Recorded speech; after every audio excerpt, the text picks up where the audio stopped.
Pak Hadi, Anda itu dulu merupakan, sebelum Anda kenal Anda, saya kejauhan begitu, Anda merupakan orang yang paling saya takuti. Takut ya, waduh itu Bang ini jangan sampai saya ketemu sama orang ini, saya bilang, pokoknya takut. Kemudian akhirnya saya beruntung sekali, saya bisa berkenalan dengan Anda. Ya. Dan kemudian bahkan saya merasa bersahabat dengan Anda. Nah setelah itu berubah. Anda bukan lagi menjadi orang yang saya takuti, tetapi orang yang saya hormati. Amin. Ya, Amin, amin. karena kemudian saya banyak sekali belajar dari Anda, bukan hanya mengenai apa jabatan Anda ya sebagai Dirjen Pajak, ya, tetapi juga sebagai manusia. Amin. Tentang makna kehidupan ini. Ya. Nah, Anda hari ini kebetulan akan memperoleh 2 anugerah Museum Rekor Dunia. Amin, amin, amin. Di situ sekaligus bukan 1, 2. Amin. Tentang hal yang ya memang anunya bidangnya sama, tetapi sifat rekodnya beda sama sekali. Amin.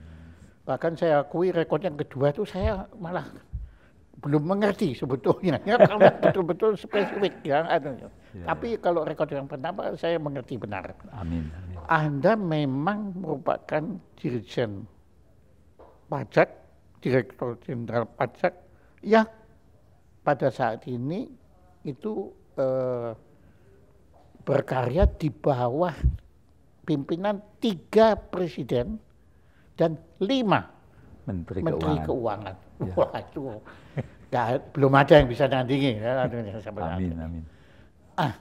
Apakah tolong Pak Hadi, tolong Anda ceritakan bagaimana riwayat Anda yang dulu pertama kali kemudian bisa begitu lama, ya 3 presiden nggak main-main, ya.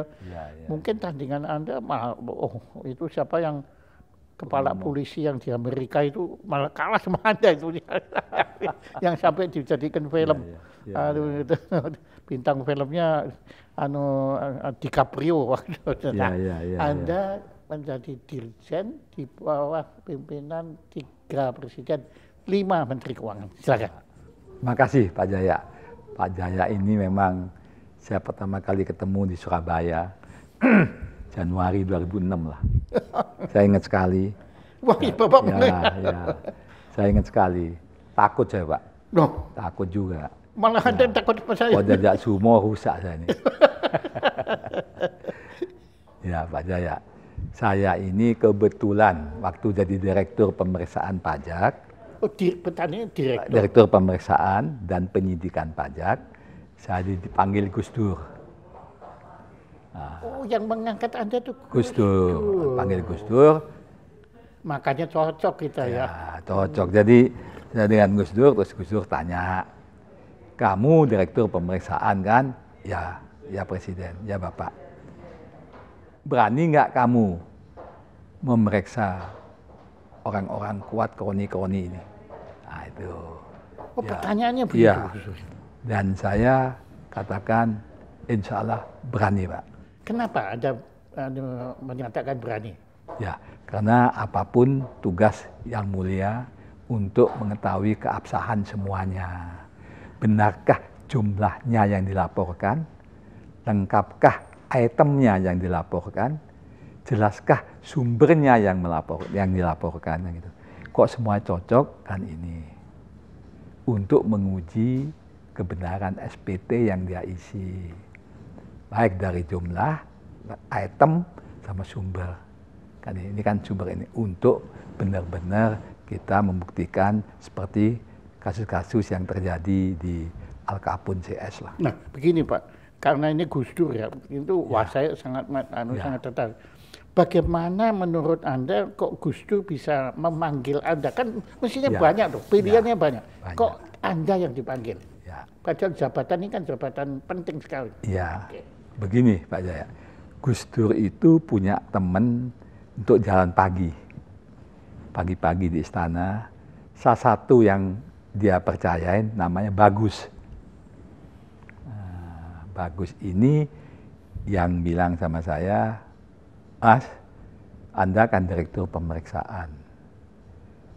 Kalau enggak, Anda harus menunjukkan kepada Presiden bahwa pajak ini mampu untuk menjadikan Indonesia sejahtera. Saya diuji, Pak. Indonesia sejahtera. Oh, kenapa tidak? Karena memang idaman saya itu Indonesia ini hanya bisa diselesaikan melalui pajak. Oh, Ya, jadi Anda waktu itu sudah yakin ya, itu? yakin, Pak. Malah saya buktikan juga ini sampai dapat haki saya, bahwa Indonesia terwujud karena perpajakan.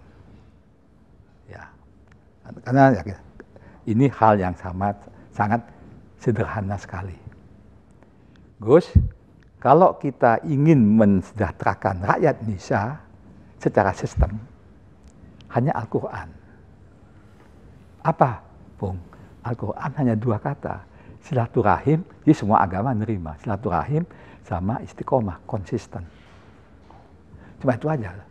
Apa istiqomah? Istiqomah itu apa? Konsisten. Mohon maaf. Silaturahim. Silaturahim kok bahasanya milenial sekarang itu link and match atau sinergi. Menarik sekali. Ya. Ya, link and match atau sinergi. Itulah bahasa. Kalau istiqomah, konsisten. Semua bisa selesai.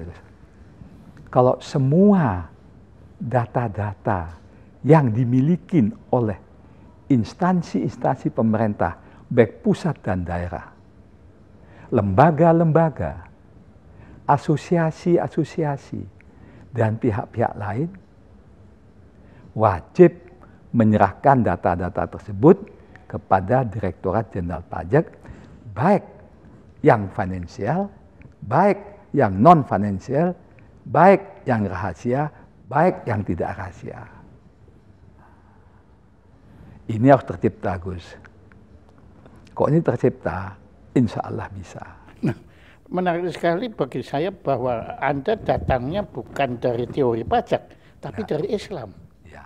Yaitu tadi itu kan, itu bagaimana itu? Anda belajar dari mana, Pak? Ya, saya hanya melihat bagaimana Bung Karno menciptakan Pancasila. Dia itu sila ketiga namanya Persatuan Indonesia.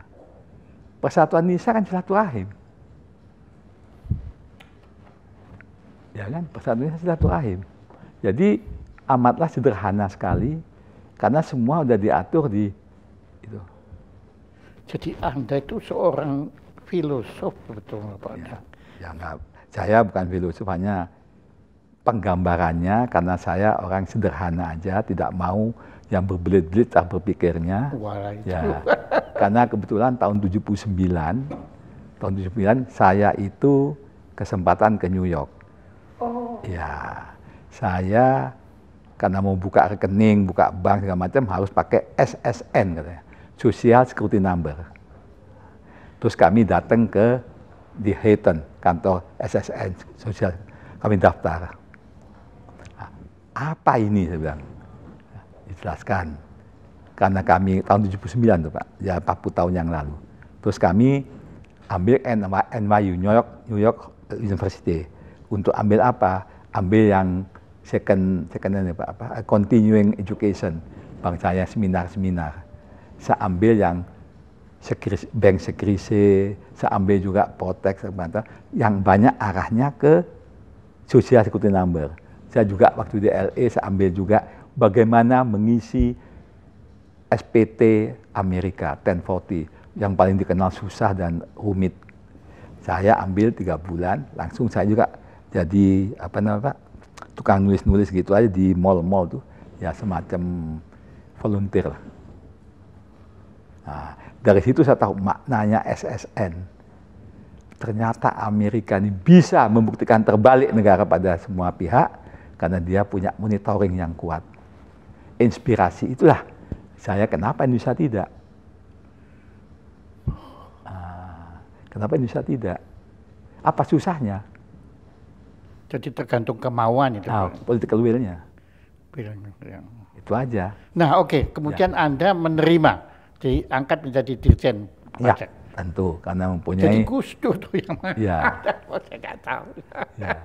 Ya, oke. Ya. Ya. Nah, kemudian apa pengalaman pertama Anda sebagai Dirjen Pajak? Pengalaman pertama saya tentu saya harus membuat suatu langkah-langkah atau visi, misi, dan langkah-langkah yang terarah dan punya visioner yang jauh. Nah, saya mulai ada 3 hal yang waktu itu saya laporkan sama almarhum Gus Dur. Saya ingin membuat bahwa satu sistem, pengembangan sistem informasi dan monitoring perpajakan yang terintegrasi dan online. Oh, Baik, ya, itu sudah online. ya, baik. Saya buktikan nanti.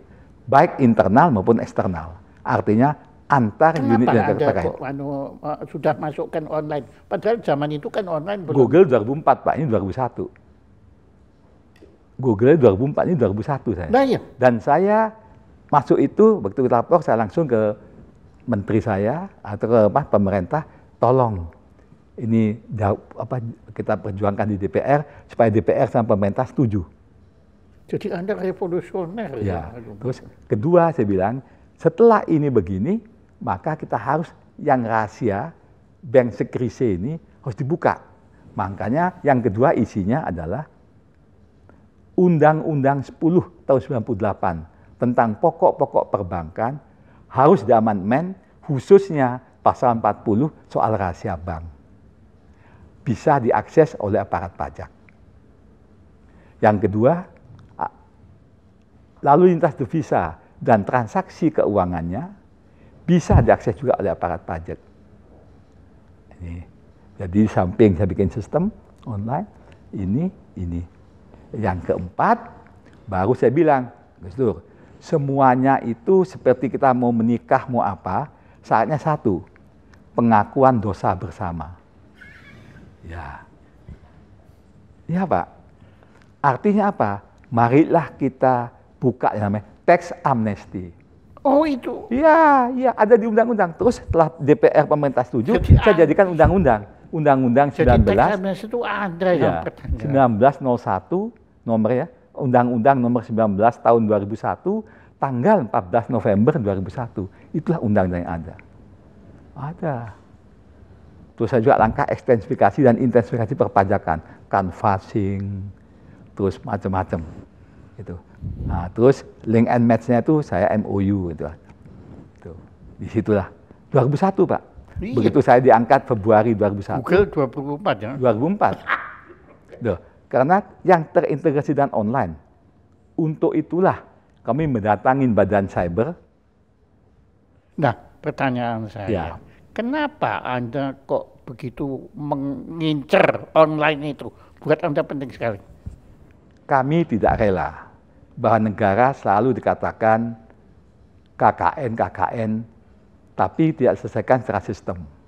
Oh. Hanya kebetulan ada laporan Dumas lah. Jadi laporan masyarakat kepada para APH, ada ini baru. Tapi tidak ada sistem. Oh. Bagaimana preventifnya? Sehingga jadi itu sehingga saya harus bikin blueprint yang tujuannya nanti adalah kepastian hukum. Ya, untuk supaya jangan sampai ini. Makanya kita harus kembali what the law says, bukan what the Pak Jaya says atau the Presiden says, what the law says, itu simbolnya. Makanya saya tetap bertahan itu. Makanya saya selalu mempelajarin peraturan perundang yang berlaku. Jadi begini ya Pak, saya itu terus terang menganggap Anda itu seorang birokrat, bahkan ya teknokrat lah pokoknya. Tapi saya nggak nyangka loh kalau Anda itu ternyata mendasari itu semua dengan filsafat loh betul. Ya ada ini ya ada filosofinya Pak. Bagus. Nah, ya cuman rangkaiannya gitu. Itu idaman saya. Ya. Jadi itu sudah Anda idamkan. Ya, karena waktu bulan dipanggil Presiden Pak Gus Dur, saya langsung mengatakan dapat surat perintah dari Presiden. Langsung ke saya. Melalui menteri, tapi menteri perintahkan pada saya untuk... Waktu itu menterinya? Menterinya waktu itu Pak Priyadi ya. Pak Priyadi almarhum. Ya, merintahkan untuk supaya melakukan pemeriksaan ini kepada kroni-kroni itu aja. Nah, terus kami lakukan. Setelah lakukan kami dipanggil lagi, udah kamu cukup bagus, sekarang gini aja, kamu mau nggak jadi dirjen? Siapa yang nggak mau presiden? Tentu mau. Oke, akhirnya saya diangkat presiden jadi dirjen. Taman waktu antara pengangkatan ini kan waktu 3 bulan. Disitulah saya menyiapkan konsep. Kemudian Anda sebagai dirjen, Ya. seingat Anda, ada perlawanan enggak? Perlawanan terbanyak saya, Pak. Terbanyak. Karena tidak layak. Karena saya pangkatnya memang paling rendah.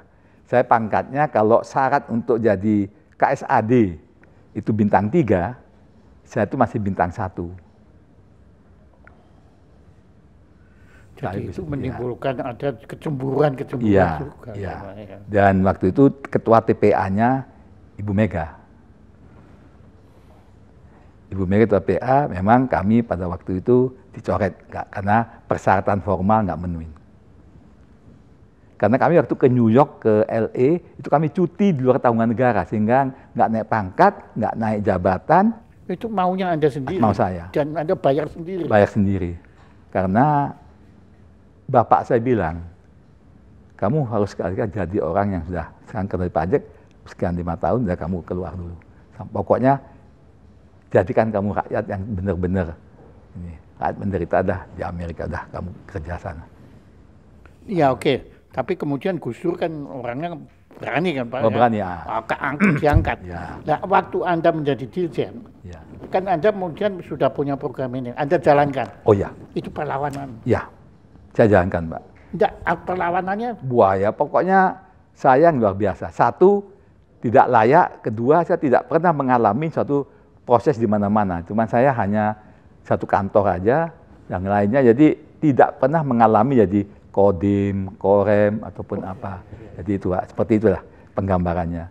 Jadi tidak ada jenjangnya saya. Jadi tidak punya experience. Ya, ya Pak. Jadi itu, jadi semua. jadi betul-betul petualangan. Ya, petualangan. Sampai kata-kata mau dibawa kemana dirjen pajak ini? Kan ini kerjaannya ini anak jarang masuk, yang ini dan pangkatnya masih rendah dan belum pernah jadi panglima, pangdam, belum pernah jadi dandim, belum pernah jadi. Tahu-tahu jadi Ya kan gitu. Nah, tapi Anda jalan terus. Jalan. Maju tak gentar. Ya, saat itulah saya 5 jagoan orang pajak saya nonjobkan. Itu rame, Pak. Yang jagoan lah. Pokoknya yang bukan jagoan, Kakanwil pajak, maaf. Bukan jagoan, tapi Kakanwil pajak, Econ 2 pajak, ada 5, kami nonjobkan. Karena ya 1 udah umur, 2 kita harus mengadakan satu langkah yang revolusioner. Ya kan? Sampai dikatakan sama Ibu Sri Mulyani, reformasi perpajakan 2001 adalah reformasi yang paling revolusioner untuk Departemen Keuangan. Itu 2001. Itu, Pak. Jadi saya mulai melangkah. Langkah saya antara lain, ya tentu. Jadi Anda betul-betul harus kuat betul ya Pak Wadab. Ya, udah. Ya kita katakanlah memang saatnya harus adakan suatu perubahan. Berbasis sistem. Jadi kalau Bapak ketahuin bahwa sistem perpajakan sekarang yang tahun 18 ini sampai sekarang masih memakai punya kita, buatan kita tahun 2004, Pak. 2004. Dan masih relevan ya. Kata mereka begitu, buktinya nggak diganti. Sekarang lagi proses penggantian, tapi sampai sekarang masih pakai punya kami yang namanya sistem informasi. Oke, setelah itu Gus Dur ganti Mbak Mega. Mbak Mega. Nah itu bagaimana? Ya tentu. Utama daripada penggantian pemerintahan yang diincar antara lain Direktorat Jenderal Pajak. Udah pasti itu, Pak. Jadi ya. Ya pasti itu. Ya, pasti. Antara lain ya. Anda sudah sadar itu? Sadar sekali. Sadar sekali. Apalagi saya pernah saya pernah dicalonkan oleh yang lama Presiden Pak Gus Dur, tapi sekarang Bu Mega. Nah, karena Bu Mega inilah saya bilang dalam diri saya, kalau Pak Gus Dur saya kasih namanya kesepakatan bersama DPR dan pemerintah untuk memutuskan bahwa sistem informasi dan monitoring perpajakan yang terintegrasi dan online itu tanggal 16 Juli 2001, jadi seminggu sebelum Gus Dur diganti Mega. Gus Dur diganti Mega tanggal 23 Juli, saya ingat sekali itu. Saya diangkat Februari 2001, ya. Jadi ini 1 hari kerja saya. Nah, saya kasih Gus Dur supaya ada di situ bahwa ini berakar daripada kesepakatan bersama DPR, yaitu panitia anggaran dan Menteri Keuangan selaku wakil pemerintah. Terus Mega diangkat 23 Juli, 100 hari kerja Mega, saya jadikan konsep ini jadi undang-undang.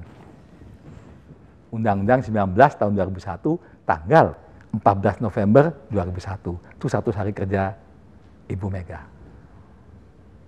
Supaya bahwa kami itu Pak konsep. Dan ternyata sekarang untuk 2 yang terakhir bahwa teks amnesti dijadikan sama Pak Jokowi tahun 2016 dengan namanya Undang-Undang 11 tahun 16. Untuk yang 2, Bank Sekrise itu dibuatlah sama Pak Jokowi Undang-Undang 9 tahun 17, yaitu yang berasal dari Perpu 1 tahun 17. Itu yang bank terbuka untuk kita sekarang. Sesuai ini. Tapi yang lainnya kami siapkan waktu itu, yaitu RUU tahun 2005 zaman saya siapkan itu. Ada, bahwa semuanya sudah terbuka, kartu kredit semua terbuka, kecuali Bank Sekrise. Saya amnesti yang saya belum. Semua gongnya Pak Jokowi. Yaitu, untuk itulah saya butuh MOU. Makanya MOU di perpajakan, sebetulnya nggak terlalu banyak, 248. Tapi MOU di BPK kami teruskan, Pak. Di BPK ini kami teruskan hanya namanya bukan Single Identification Number, tapi e-audit. Makanya terus saya bikin MOU-nya 1774 MOU. Sedangkan 4,5 tahun kami di BPK itu, kok dikalikan dengan 260 hari 1 tahun kerja, hari kerja, itu baru 1.100 lah. Tapi MOU lebih, karena memang tiap hari, karena saya tanpa silaturahim, tanpa link and match, tanpa sinergi, tidak mungkin tercipta yang namanya pusat data. Atau punya kami ini dinamakan sekarang ini, apa yang saya ciptakan tahun 2001 itu mendapat pengakuan dari pemerintah, ini merupakan cikal bakal pembentukan big data dan making Indonesia 4.0. Ada suratnya kami dapat. Ya. Jadi MOU-nya ke sana arahnya. Tapi bagaimana saya memanage 3 presiden 5 menteri, ya tentu kita harus pakai filosofi Jawa. Ya ngalah untuk menang, mundur selangkah untuk ini. Ya kita harus. Itu Anda alami semua itu? Ya, apa lain-lain kan masing-masing orang lain-lain. Oh jadi setiap presiden beda dengan lagi? Menterinya kan lain lagi, Pak. Oh iya betul. Lain lagi, Pak. Ya, bagaimana memanage menteri, tapi goal kita tercapai. Kan gitu, Pak. Kalau kita ngotot, pasti gagal. Karena head to head itu pasti nggak mungkin. Karena kami under beliau. Tapi kalau kita tidak, berarti nggak tercapai. Nah, makanya tahun Januari 2005, kami bisa membawa ke istana, yaitu yang namanya monitoring penerimaan pajak, detik per detik bisa dimonitor oleh Presiden di istana. Saya kasihkan TV plasma. Itu 1 hari kerjanya Presiden Yudhoyono, 14 Januari. Karena beliau diangkatnya 26 Oktober 2004. Nah, saya kasihkan 14 Januari 2005. Itu beliau bisa monitoring? Oh iya langsung. Dan ada semua buktinya, surat kabar masih kami simpan. Ada, bukti juga ada, MP3, kami bikin monitoring pelaporan pembayaran pajak. Kita kerjasama dengan 87 bank, persepsi penerima, sehingga semuanya kan. Bagi bank mempunyai benefit. Benefitnya apa? Bank bisa menyatakan pada para nasabahnya, Anda store, Anda terima langsung sah. Nah, ini. Tapi ini makanya MOU itu ke sana, Pak. Tanpa MOU tidak mungkin dibuka pintu, Pak. Kenapa? Karena kami hanya di bawah menteri. Kok kami presiden lain lagi, kok kami di bawah menteri nggak bisa. Unggah-ungguhnya harus ada, Pak. Ya, nggak bisa. Iya, jadi Anda seperti jalan di atas kawat gitu. Iya, jadi, iya. Keseimbangan. Keseimbangan. Ya kayak gaseling, itu namanya gaseling itu kan juga cukup menyenangkan karena apa? Penahanan tanpa persidangan. Ya. Dan yang kena orang asing, orang asli Inggris salah satunya. Warga negara Inggris yang kontraktor, nanti kami ini kan kontraktor asing. Tuh. Bukan. Iya, ya, jadi nanti, itu ya, pengalaman Anda di bawah 3 presiden, 5 yang menteri terus 5 menteri yang terus terang mengejutkan saya karena dan juga mengerikan sebetulnya. Enggak, Pak. Tapi saya baru sadar bahwa saya pikir Anda dulu zamannya Pak Habibie, ternyata Gus Dur. Kan beliau yang ini. Tapi waktu itu kita nggak pernah ketemu ya? Enggak, Pak, ditemani Gus Dur enggak. Saya hanya 3 kali panggil beliau. Oh, iya. Jadi beliau, panggil saya Pung, makan ini sama ajudan sudah menyiapkan, Pak, untuk makan mangga. Nyiapkan. Terus makan, enak nih mangga Probolinggo, makan gitu. Kita ajak makan.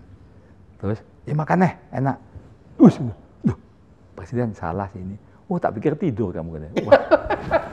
Ya, antara lain lah. Iya. Terima kasih. Rekod yang kedua tadi itu Pak, coba tolong diulang lagi. MOU kita itu 1774 entitas waktu saya di BPK. Itu perannya bagaimana, Pak? Bagaimana untuk membuat pusat data sehingga semua Pempus, pemerintah pusat dan pemerintah daerah itu kita bisa memonitor di desk, di meja kita, tanpa kita face to face ketemu orang. Karena menghindari persinggungan antara auditor dan auditi, supaya nggak terjadi yang macam-macam ucapannya. Namanya desk audit. Tapi desk audit terjadi harus kita punya monitoring yang kuat. Monitoring yang kuat hanya dengan cara link and match. Makanya kita MOU. Disitulah pertama kalinya Pak Jokowi waktu jadi gubernur senang sekali. Oh, yang menikmati Pak Oh Jokowi. iya, Pak Jokowi sama Ahok ya, menikmati ini. Dan semua menikmatin, sampai Presiden Yudhoyono ya menikmatin semuanya. Karena tanpa kita harus sering datang membawa bekas, nggak usah. Dan kita harus membuat, Pak, bagaimana data-data yang ada di pemerintah pusat maupun daerah, kita ambil ke BPK sebagai pusat data, tapi tidak mempengaruhi sistemnya dia. Saya menciptakan juga, bukan kami, tim kami menciptakan namanya agen konsolidator, yang telah kita patenkan juga, bahwa ini bisa mengambil data dengan any system pada kita, sehingga tidak merusak sistem. Bapak, kalau nggak salah, Anda ciptakan ini, Anda waktu sudah menjadi ketua BPK ya? Karena saya lihat di pajak nggak jalan ini, saya di BPK saya buktikan tapi dengan nama lain. Kalau di pajak saya single identification number, populernya kok di BPK e-audit. Sejak kami fit and proper sudah e-audit, kami pertama kali tanya, saya akan bentuk e-audit. Saya cuma satu aja. Makanya MOU itu sepanjang hari, sepanjang ini satu hari bisa 5, 6. Pokoknya untuk mengejar supaya kita benar semuanya. Ya, Pak, karena waktu saja yang membatasi, ada yang perlu Bapak sampaikan sekarang, apa yang belum saya tanyakan. Itu, tapi menurut Anda penting untuk kita ketahui mengenai kehidupan kita bersama. Apapun namanya, supaya tidak terjadi KKN, maka kita harus punya monitoring yang kuat, namanya pusat data yang terkenal sekarang dengan big data, yang telah kita mulai sejak 2001. Itu aja. Jadi itu penting monitoring, ya. Jadi Bapak itu pengawasan. Tanpa monitoring, hanya injek-injekan kaki. Ya. Bagaimana maksud injek-injekan kaki gimana? Akan terjadi satu pembicaraan, hanya kok kakinya nggak diinjek berarti sudah terjadi satu deal. Kalau ini injek berarti dealnya belum cocok kan gitu. Tapi kalau gitu kan nggak akan selesai.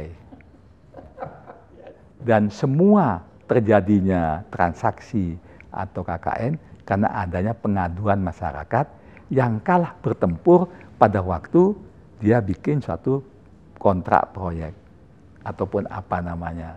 Yang kalah melapor, macam-macam lah. Itulah. Tapi itu kan bukan sistem. Iya. Makanya kita harus bikin sistem supaya untuk menghindari itu semua, Pak. Ya. Supaya bisa kita tidak ada dusta di antara kita. Jadi kita harus tahu bagaimana menghormati dan menghargai big data ini dan bagaimana betulnya dulu sudah, Pak. Perjuangan Anda itu 2001, tidak mudah itu, Pak. Ya. Tahun 2001. Dan kami minta pengakuan ke Kominfo pada Dirjen Aplikasi Informatika. Itu yang memang membawa itu. Bahwa itu. Saya kira itu, Pak. Terima kasih, Pak Ardi. Hari ini Anda memberi pencerahan banyak sekali, ya. Dan saya betul-betul tidak keliru kalau sekarang saya tidak takut kepada Anda, tetapi saya menghormati Anda. Terima kasih, dan Pak. menghargai. Terima kasih.